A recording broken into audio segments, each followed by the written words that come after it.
All right, what's up, my GovCon Lions and GovCon Lionesses? Sounds pretty good. Today we're talking about what's the easiest way to win your first government contract. In this video, you're going to be walking away with the easiest way to win your first contract, but it's going to be a realistic, pragmatic plan. This way, it's not just clickbait. You know that's not my style. For those of you who don't know me, I'm Derek James. I won 32 contracts worth over $15 million. My first contract was a road salt contract. A lot of you know my story. Over the last 5 years, I've worked with many of you to help secure over $75 million to date for your new government contracting businesses. And I continue to help new GovCons that enter into the space.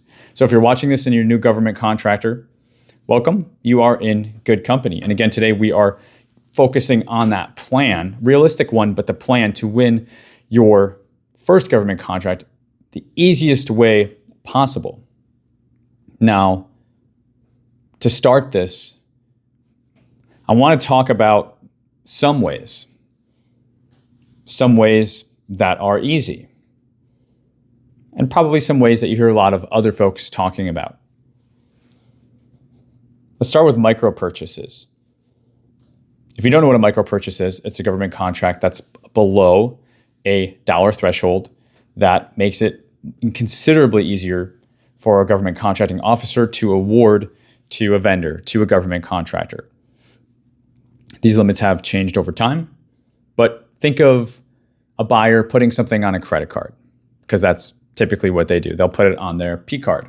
So a micro purchase, because it's so small, it doesn't have to go on sam.gov per se, or have the standard procurement process and paper trail to show that they've done diligence, market research, what have you. And so they can have you, kind of deliver some paper, shred some documents, deliver some fire extinguishers.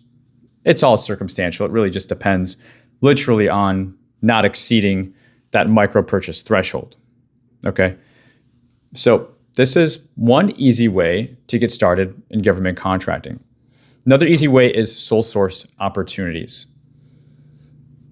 The sole source is where the government contracting officer is able to write a J&A, what's called the justification and approval, that there's only a single source, a sole source company that is able to provide subject good or service. So you have the contract pretty much written up and given to your company. It's going to also circumvent the typical procurement process. This intervention usually takes place during the source of sought market research stage, where, for example, if you are something like an 8A company, where the government is able to much more considerably easier sole source to you, that's the stage of the process that's going to take place. And yeah, it's an easy way to win contracts. I've done quite a bit of that myself for the company that I used to work for.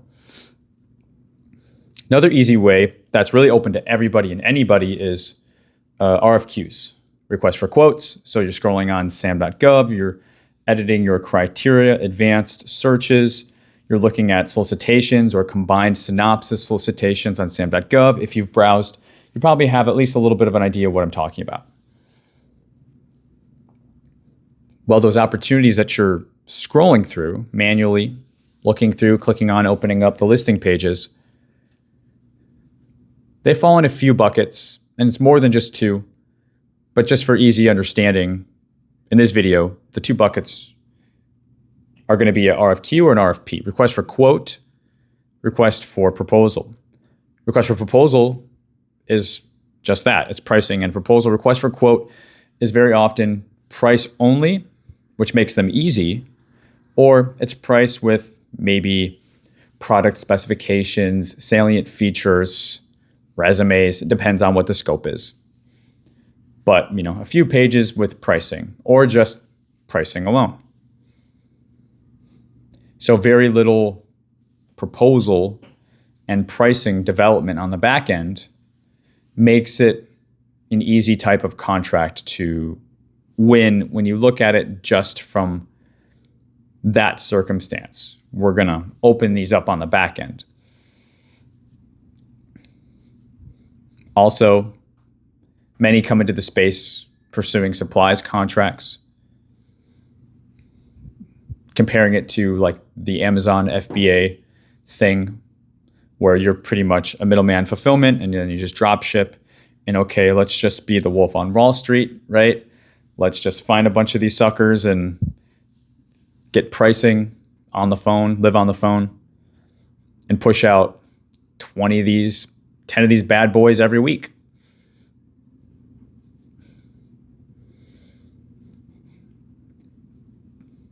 I'm alluding to the easy part and everything that I've named to this point. But yeah, drop shipping something is, from a fulfillment end, fairly easy because you make a phone call and you get it done.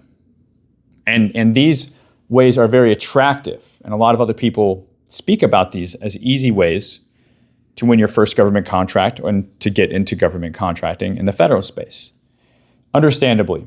And so I thought it was important to at least do it justice and to make sure that we're having the same conversation here. So now let's go to the buts. Okay, those were some ways. Now we're going to go to the buts. And this is where Derek comes in, being all things Derek as I am, with my opinion, strong opinions on federal government contracting, because I care so much about new government contractors, because I see you guys get ripped off. I see you spend years doing the wrong things. I hear you chase shiny objects. I see you chase shiny objects. But I also see you listen to advice that is too good to be true. So now the but, in the easiest way to win contracts using some of these ways. Not saying that you can't do any of these, but for example, do you have relationships? Do you have 5 to 10 contracting officers saved on your phone that, well, hey, right now it's the busy season. You can pick up and call and ask what they have on their desk. Do they have any micro purchases? Because you're not going to find micro purchases on sam.gov. You're not going to find them on a GSA schedule. And there's not a procurement portal as of the time I'm recording this that's designated to posting micro purchases. You find out about these through relationships. So as a new government contractor, although it sounds easy, and I know there's some loud voices in the space about this, and they teach this, and that's fine and that's great, right? But for the vast majority of you who are starting, there will be more time, there will be more outreach. It's cold outreach to try to get into these departments, to try to get into these agencies, to try to get into these contracting offices where you can do, your capabilities briefing and these different introductory activities to introduce your business. It's all good, but it does not come without considerable effort. Okay, so I want you to keep that in mind. And with that considerable effort, I just want you to ask yourself, is it worth it? Is the juice worth the squeeze? So just keep that in mind. Another really important thing is that really a business strategy? Is it a long-term plan for your business to follow? For example, if you win one, that's great. I've seen many contractors win one, and then a year goes by and they didn't win number 2. So if you do, say, bring down an RFQ, price only, and you win it, well, what's next? Can you rinse and repeat that? Or are you maybe getting lucky through the sheer law of averages? Because if you're going to do 100 of those things, you're probably going to have a couple go in your direction. I don't know how much money you're going to make on it, but, And we also have to go there with this conversation too. How much money are you making on these? What are the margins, especially supplies contracts? How much money are you making? How much profit? Because it's very exciting to get that award letter signed. You need to sign it in your inbox. But after that, and after you do that a few times, you're like, man, I got to worry about this thing. I got to worry about suppliers. I got to worry about teaming partners. I'm making $1,000 on this thing. Typically, it's not worth it. It can be a great way to get started. That's fine. But is it a long-term plan? Is it viable? Is it something that you can rinse and repeat? And then lastly, for this part, and then we're going to get to the easiest way to win contracts for your business in a way that's realistic and pragmatic, because I know if you're still here, that's really what you're wanting. So lastly is, can you fund it? Open your ears. Can you fund the contract? I had a call yesterday. This person won a contract for 93 grand. The delivery date has already passed. This person couldn't fund it. I tried to help them. We couldn't fund it because it was very short of notice. And most lenders are not touching anything under $100,000 or $200,000. So if you're going to go after these small supply contracts to get your feet wet, you're going to need to have a wealthy uncle. You're going to have to be sitting on a considerable amount of runway capital in your business that you can pull from, or you're going to have like 5 credit cards with a $20,000 credit limit on it. Okay, if you go to the bank, they're going to give you 5, 10, maybe 20 for a line of credit. So you won the contract, but then what? Now we have to look at funding it. All things to consider when we use that word easy. And I wish others who push easy as clickbait, I wish they would give the full picture more often. But that's okay, because I'm doing it for them.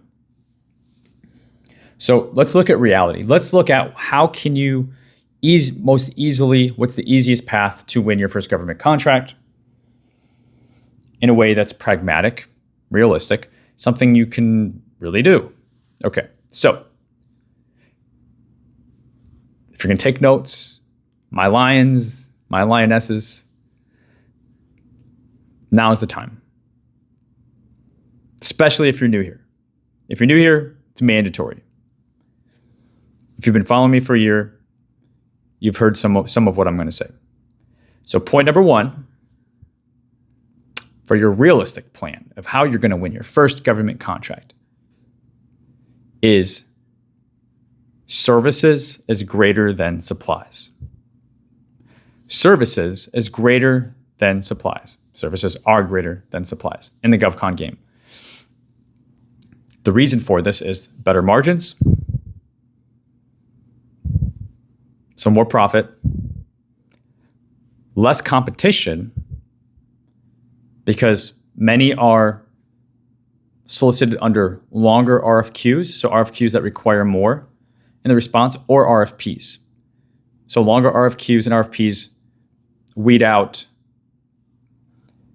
the get-rich-quick people that are just wanting to, turn and burn out in a few months, right? So it's going to require a little bit more effort on the front end. Okay, so better margins, lower competition. And with service contracts, you can have option years. So would you rather spend time on a contract that you're going to do one delivery, maybe a couple deliveries spaced out, and then when it's done, and you make a little bit of money, and you had to bid on like 50 to 100 contracts to lock that down?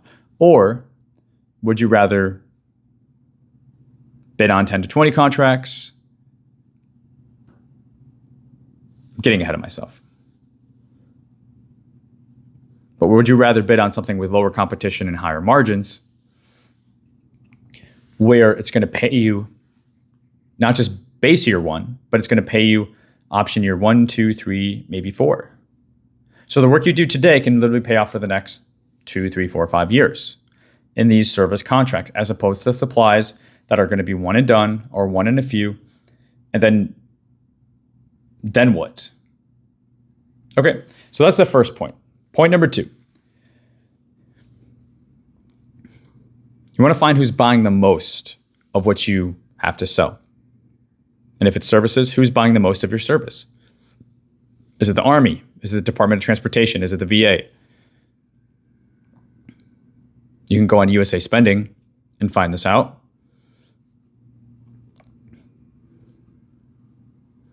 I also have a new webinar training where I introduce you to this concept, and I also give you a downloadable step-by-step to find who's buying the most of what you're trying to offer. So I'll have a link down below for that webinar. It's upcoming. Save your spot. Finish this video and then go jump into that. If you got a little bit of time here on YouTube, finish the video and then go to that next. So find the agency that's buying the most. That makes it easier and practical, because what happens if you do win a contract at, say, an agency that's only buying 10 million a year of a certain service versus other agencies that are maybe buying 500 millions under that NAICS code? There'll be more continued opportunity with the agency that's buying more naturally, common sense, than the agency that maybe only cuts a few contracts a year and you happen to win one, but then you don't really, where do you go, right? It's kind of a similar, it's akin to the whole concept of a one and done contract versus a contract with base and option years. But this is on an agency and a budget and an overall spend level. Go to who's buying the most. That makes the process a lot easier for you. Not just short term, it's long term. And I think that really is the theme without saying it. The underlying theme is we want to think more long term instead of short term.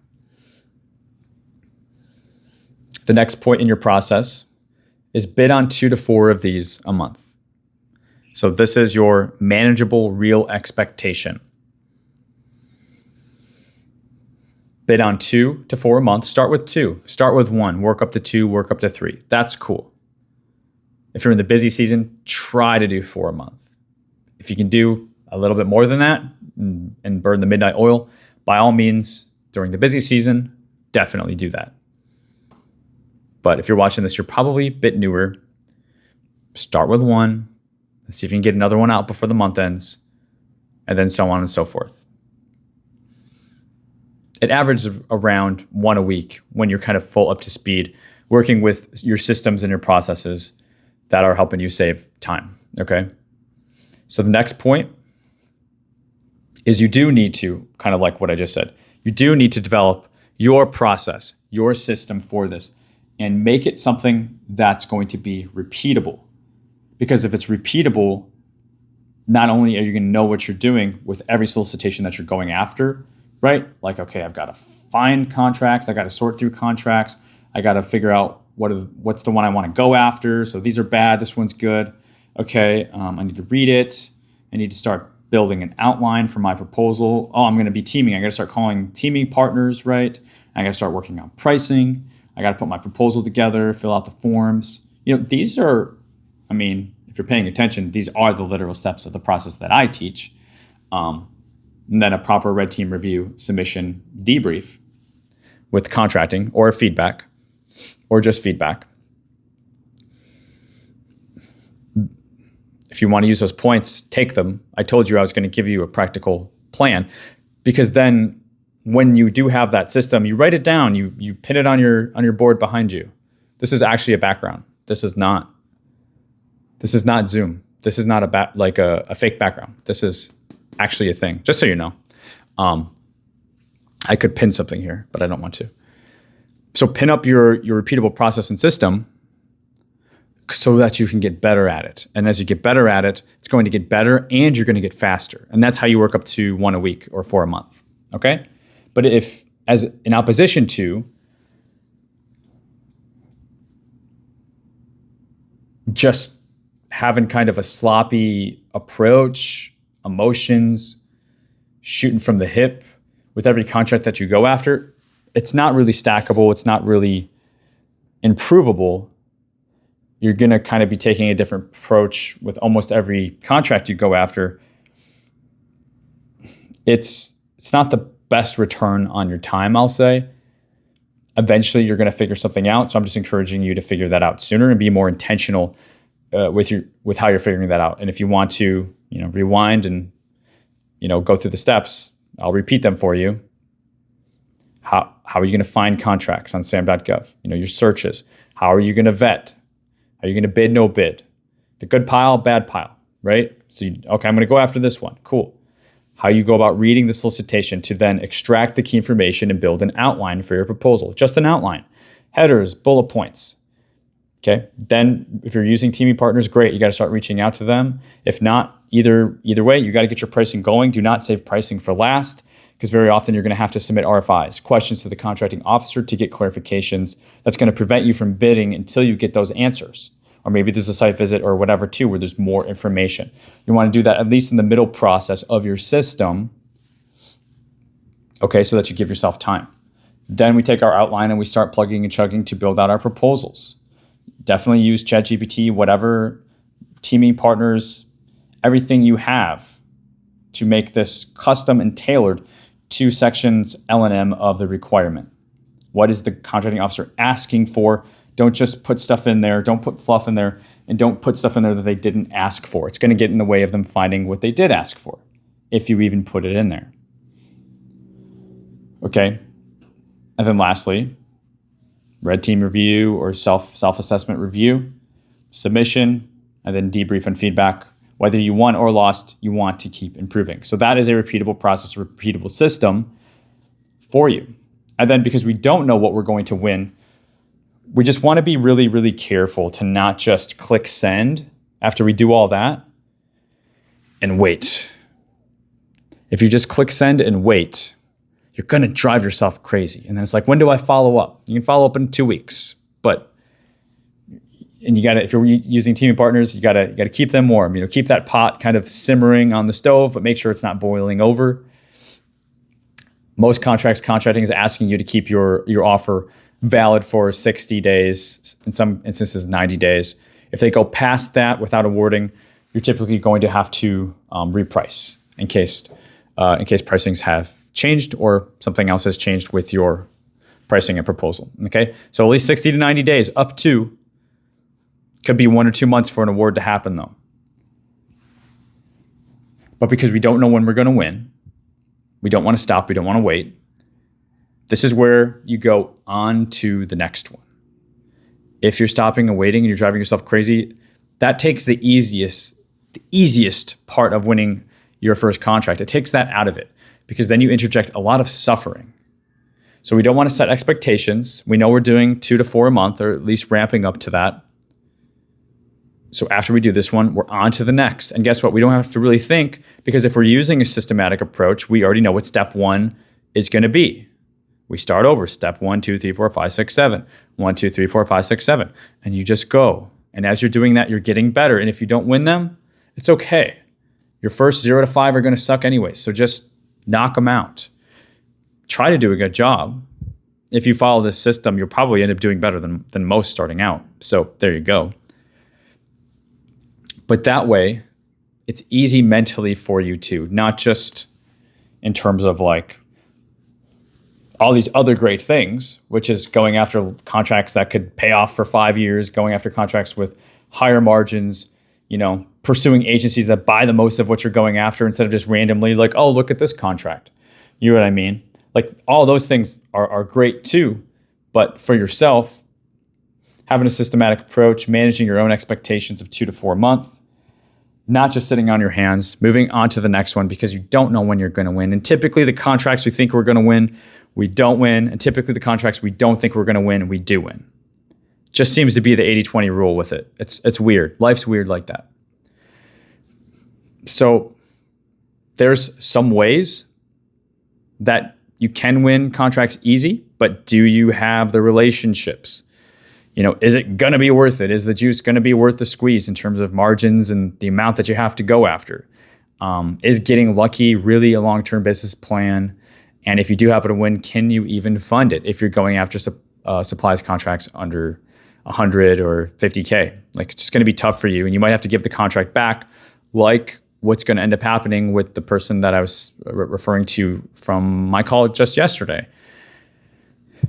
Because, you know, she didn't have all of her ducks in a row when it comes to that. And I never recommend going after these really, really small ones. It's not something that I've spoken about, and I've been outspoken against it, especially very recently, because I'm seeing more and more of this. So it's like, okay, like, can we go to 200K? You know, if you want to be underneath, you know, the SAT, simplified acquisition threshold, and still play it in the simplified space. Okay, 150, 200K. It makes getting funding way, way easier. And the contract's really not harder at all. So it's nearly the same amount of management and fulfillment on the back end. You're going to make more money. There's going to be room for a lender to support you. So anyways, I think you kind of get my point here. So I do have some additional items if you guys are needing support. CMMC, cybersecurity training, okay? I have a relationship with one of the best. He has a amazing training. He has several amazing trainings. I'll give his link down below because CMMC is rolling out this summer. So cybersecurity, if the contracts you're going after requires it, you're going to have to at least do level 1 self-assessment for CMMC. And I'm not a cybersecurity person, so I just refer to him. He can help you out with his training. If you are needing funding, okay, I do have strategic relationships for factoring companies, but also for lines of credit. But I can't really help you too much unless you're closer to the 200K mark, okay? But we do have that if you are or above. We definitely can help you. So if you find yourself in a bind, definitely reach out to us. That would be an email thing. So support@govkidmethod.com. Just email us. Let us know what your situation looks like. Next, proposal writing. I got you. GovRFP, new proposal writing system. Haven't spoken too much about it, but I've spent 6 months this year building this thing, and it's incredible. It's AI powered. I leveraged micro learning, so every lesson is under 5 minutes, and it's over 60 lessons. And it's more proposal training templates than ever.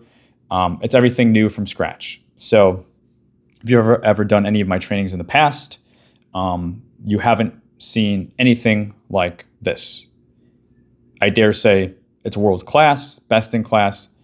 I think it's the best federal government training program in the world. So if you're just needing help with proposals and you're cool with doing something that's like self-study, maybe you're working full time and you don't have time to fully commit to something like a mentorship with like ongoing calls and a lot more time investment and a lot more like, you know, engagement with me and you know, others. That's cool. I'm also making GovRFP very affordable for those of you that just want to do this kind of on the side, get up to speed and really, really focus on proposal writing. Okay. And then if you are looking for more than that, the mentorship, you want me to be involved. You want to be at the front of the line, like I said, with lenders helping you fund your deals. You want me to look at your deals. You want one-on-one and group-based. You want all the accountability that comes with the community. Okay, I am kicking off the mentorship. Of course, it's an investment. So if you're looking to invest, if you're in the market, and if now is a time for you to spend, say, the next 3 to 6 months really getting serious, really drilling down, and you want me to be part of that process, that requires a phone call. So I will have a Calendly link down below for that because we got to make sure that's going to be a good fit. But it's something that I'm super excited to be kicking off. And like I said, in the middle of the video, if you don't need any of that stuff and you're still around, awesome. The next step for you is to get into the upcoming webinar training. Save your spot for that. It's how to win contracts faster without wasting your time and money. That webinar training, it's totally free, but it will literally save you thousands, if not tens of thousands of dollars. It's only like 35 minutes. I made it like super compact this time. So it just really gets down to gems and pearls in that thing. So I will have a link down for that training as well. So guys, thanks for watching. Hope this was helpful. Again, reach out, support@govkidmethod.com. If you're needing anything, check the links down below and we'll go ahead and see you in the next video, guys. Okay, you got this.